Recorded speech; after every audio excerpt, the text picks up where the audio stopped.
My name's Tony Slater, and I run Woodland Nurseries in Staffordshire in the UK. Quite often people ask us, can we cut back plants or can we shape them up to get a better shape? Well, the answer is yes, and I'm going to show you how we do it on the nursery. With young plants it's fairly easy because they recover quite quickly, but with old plants I would suggest just doing half of the bush one year and then leave that to recover, then do the other half the next. That's a safer way of doing it. But it is best to do this cutting back in spring. So this plant you can see is a very long shape, and we wanted it to be a better, more rounded shape, so we cut these off there. Now there's still a couple of leaves to help the growth, but even without leaves it should still come back.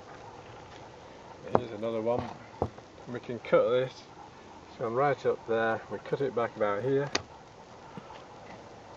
There's a little bud there which you probably can't see, but it will grow and make a new shoot after a few weeks. Now here's one that I cut back about 5 weeks ago, and you can see I cut it there, it was way up here, and it's making these nice little shoots all down the stem. Here's another one, the same thing, slightly better shoots coming, and that'll make a nice shape in the next few weeks. And here's one which we did about 3 months ago, and as you can see it's making a nice rounded sort of shape there, so that'll be a good plant in another few weeks time. There's another one which we cut back, and it's shooting nicely and make a good plant for next year. So that's deciduous azaleas, but you can do the same thing with rhododendrons. The best thing to do when you look down the stem is to try and find some green buds and cut back just above the bud. And the same on this one, just like that.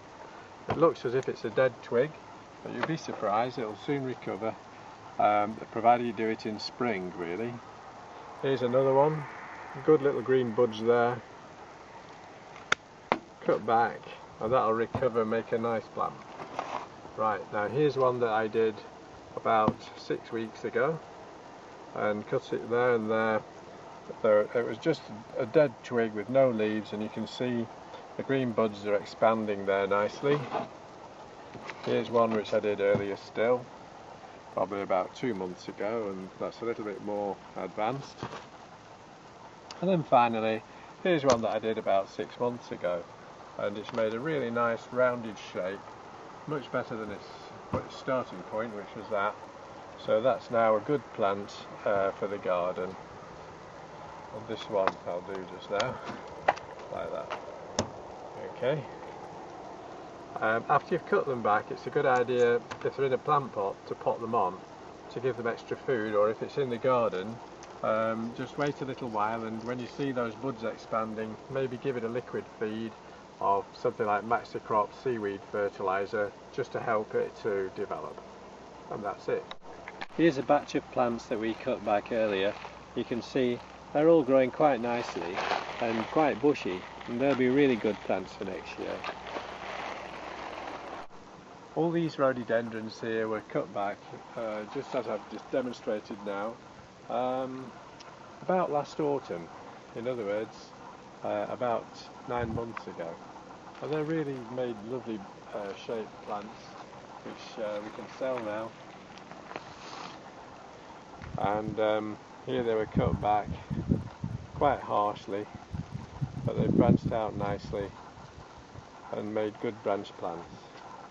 So you can do this in your garden with your garden plants, but as I say, if it's an old plant, be careful, just do half of it and then wait for that to sprout before you do the other half, because you don't really want to damage the plant, just improve its shape or reduce its size.